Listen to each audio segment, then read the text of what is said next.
Assalamualaikum warahmatullahi wabarakatuh. Salam sehat, salam semangat untuk anak-anakku semuanya. Berjumpa kembali di kesempatan hari ini. Kita akan belajar bersama tentang gerakan bulan dan pengaruhnya. Ada 3 macam gerakan bulan. Yang pertama adalah bulan berputar pada porosnya, disebut sebagai rotasi. Kemudian yang kedua adalah bulan berputar mengelilingi bumi, disebut sebagai revolusi. Untuk gerak revolusi bulan bisa kalian saksikan di dalam ilustrasi ini. Ini adalah gerak revolusi bulan, di mana dengan posisi bulan yang beredar mengelilingi bumi, permukaan bulan yang terkena cahaya matahari menjadi berbeda-beda. Selanjutnya, gerak berikutnya adalah bulan bersama-sama dengan bumi beredar mengelilingi matahari. Bisa kalian lihat, ini adalah gerak peredaran bulan mengelilingi matahari bersama-sama dengan bumi. Dalam beredar mengelilingi bumi, bulan juga memiliki lintasan. Lintasan bulan disebut sebagai orbit yang berbentuk. Selanjutnya, berapa waktu yang diperlukan bulan untuk sekali berotasi atau berapa kala atau periode rotasi bulan? Untuk sekali berotasi, bulan membutuhkan waktu 29,5 hari. Kemudian, untuk kala revolusi bulan atau waktu yang diperlukan bulan untuk beredar mengelilingi bumi atau berevolusi sama dengan periode rotasi bulan itu, yaitu 29,5 hari juga. Nah, karena periode rotasi bulan sama dengan periode revolusinya menyebabkan permukaan bulan yang menghadap bumi selalu sama. Kalian perhatikan gambar ini. Ini adalah ilustrasi dari gerak revolusi bulan. Sebagai akibat bahwa kala rotasi bulan sama dengan kala revolusinya, muka bulan atau permukaan bulan yang menghadap ke bumi selalu sama. Kalian lihat permukaannya yang menghadap bumi selalu itu disebabkan karena kala revolusi sama dengan kala rotasinya. Ada beberapa pengaruh revolusi bulan atau pengaruh peredaran bulan mengelilingi bumi. Pengaruh yang pertama yaitu bentuk permukaan bulan terlihat berubah-ubah jika dilihat dari bumi atau terbentuk fase-fase bulan. Kemudian pengaruh berikutnya adalah terjadinya pasang surut air laut. Yang ketiga adalah terjadinya gerhana bulan dan gerhana matahari. Kemudian pengaruh yang berikutnya adalah adanya sistem penanggalan atau kalender hijriah. Jelaskan untuk fase-fase bulan terlebih dahulu. Bagaimana kita manusia yang ada di bumi dapat melihat bentuk bulan itu berubah-ubah setiap harinya. Nah, itu semua disebabkan karena revolusi bulan. Karena revolusinya, maka permukaan bulan yang menghadap ke bumi mendapatkan cahaya matahari yang berbeda-beda luasnya. Jadi, luas permukaan bulan yang menghadap ke bumi akan berubah-ubah seiring dengan perubahan posisinya. Kita jelaskan satu persatu. Saat bulan berada di posisi tepat atau segaris di antara matahari dan bumi, maka permukaan bulan yang menghadap ke bumi tidak mendapatkan cahaya matahari. Akibatnya, kita yang ada di bumi tidak melihat bulan. Saat itu disebut sebagai fase bulan baru. Selanjutnya, ketika bulan berada pada posisi membentuk sudut 45 derajat, muka bulan atau permukaan bulan yang menghadap ke bumi mendapatkan cahaya matahari, walaupun luas permukaan yang mendapat cahaya matahari itu sedikit. Nah, saat itu kita akan melihat bentuk bulan disebut sebagai bulan sabit atau bentuknya seperti sabit. Fasenya disebut fase bulan sabit. Kemudian saat berada di posisi membentuk sudut 90 derajat atau tegak lurus sudutnya, maka kita akan melihat bentuk fasenya adalah fase bulan paruh. Kenapa? Karena daerah bulan yang menghadap ke bumi yang mendapat cahaya matahari menjadi lebih luas. Saat itu kita akan melihat bentuk bulannya separuh atau fase bulan paruh. Selanjutnya, ketika di posisi 135 derajat, maka permukaan bulan yang menghadap ke bumi, daerah yang terkena cahaya matahari menjadi lebih luas lagi. Saat itu kita akan melihat bentuk bulan semakin besar, yaitu fase bulan cembung. Bentuknya cembung. Saat bulan tepat berada posisi 180 derajat atau segaris antara bulan dan bumi, saat itu posisinya antara bulan, bumi, dan matahari segaris, maka permukaan bulan yang menghadap ke bumi mendapatkan cahaya matahari seluruhnya atau daerahnya semua mendapatkan cahaya matahari. Saat itu kita di bumi melihat bentuk bulan bulat penuh. Nah, saat itu fasenya disebut fase bulan purnama. Ketika bergeser permukaan bulan, daerah yang mendapatkan cahaya matahari akan semakin berkurang. Maka dari bulan purnama, fasenya akan menjadi bergeser ke fase bulan cembung.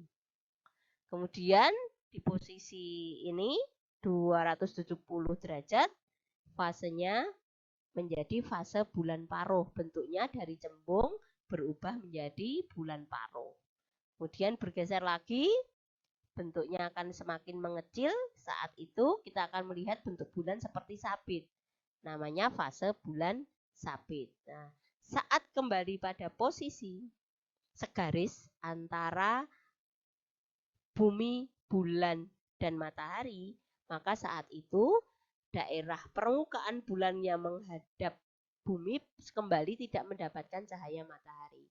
Saat itu bulan berada pada fase bulan mati.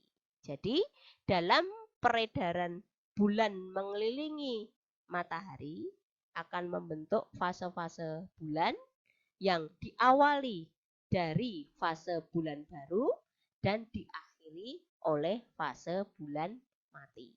Itu terjadi setiap bulan, berulang-ulang setiap bentuknya.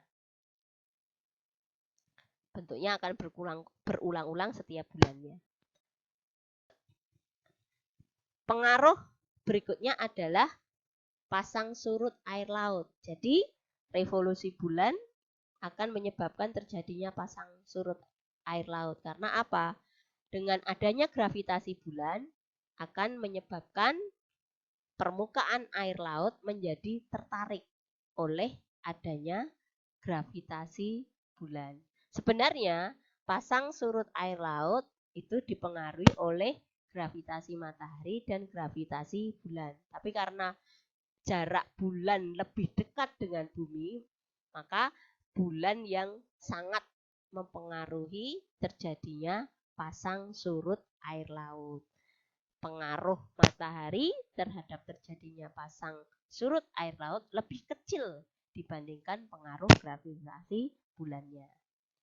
Kita perhatikan, saat bulan berada pada posisi di antara matahari dan bumi, maka saat itu posisinya adalah fase bulan baru ya. Saat itu akan terjadi pasang naik di permukaan air laut yang menghadap ke bulan. Karena ada dua pengaruh gravitasi, saat itu terjadi pasang naik tertinggi. Kemudian untuk berikutnya,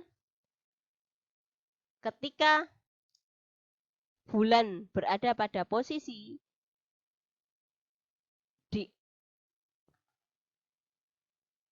bulan purnama atau segaris antara bulan, bumi, dan matahari, maka permukaan air laut yang menghadap ke bulan akan mengalami pasang naik. Kenapa terjadi pasang naik? Karena apa?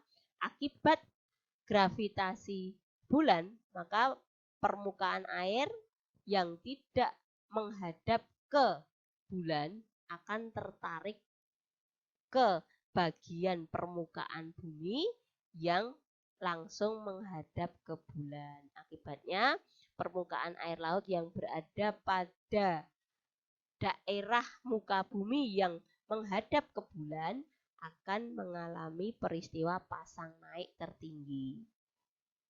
Nah, kedua peristiwa ini disebut sebagai pasang purnama.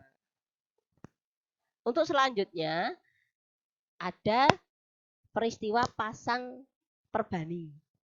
Kapan pasang perbani itu terjadi? Pasang perbani terjadi ketika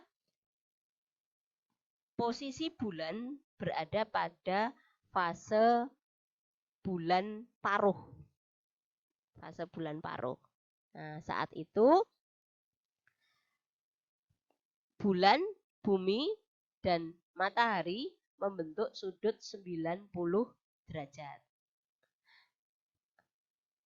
Peristiwa ini pasang yang disebabkan karena posisi bulan berada pada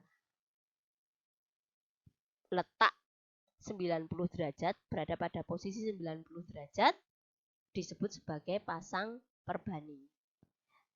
Pasang perbani terjadi di bagian permukaan bumi yang menghadap ke bulan. Saat ini permukaan air laut yang ada di daerah bumi yang lebih dekat dengan bulan akan mengalami pasang naik, tapi tidak terlalu tinggi. Sebaliknya, untuk daerah-daerah yang tidak dekat dengan bulan, maka akan mengalami surut. Pada kondisi pasang perbani ini, air laut yang mengalami surut akan lebih banyak. Demikian untuk penjelasan terkait dengan pasang bani. Kalian akan melihat, jadi ini adalah saat terjadinya air laut pasang. Air laut pasang menyebabkan daratan menjadi lebih sempit. Kemudian ketika air laut surut, daratan menjadi lebih luas. Ada beberapa manfaat dengan pasang surut air laut. Yang pertama adalah pasang surut air laut dimanfaatkan untuk proses pembuatan garam oleh petani garam. Pada saat pasang, air laut akan mengisi petak-petak tempat pembuatan garam. Kemudian ketika air laut surut, maka air laut yang mengisi petak-petak tadi akan tertinggal. Nah, dengan adanya pengaruh cahaya matahari, air laut yang tertinggal tadi yang mengandung garam akan menguap, tertinggallah garam-garam di dalam petak-petak yang sudah dibuat petani garam tadi. Untuk yang berikutnya adalah dimanfaatkan para nelayan untuk mencari ikan. Para nelayan mencari ikan pada kondisi saat air laut pasang. Selanjutnya untuk yang ketiga, kapal-kapal besar dapat berlabuh di dermaga pada saat pasang naik. Untuk pengaruh yang keempat, pasang surut air laut dapat dimanfaatkan sebagai sumber energi bagi pembangkit tenaga listrik. Demikian apa yang bisa Budian sampaikan. Kurang lebihnya mohon maaf. Sebelum Budian akhiri, kalian nanti dipersilakan untuk mengerjakan soal yang ada di slide ini juga. Kerjakan soal ini di buku tulis kamu, kirim jawaban ke Budian melalui WA Budian. Demikian yang bisa Budian sampaikan, kurang lebihnya mohon maaf. Billahi taufiq wal hidayah. Assalamualaikum warahmatullahi wabarakatuh.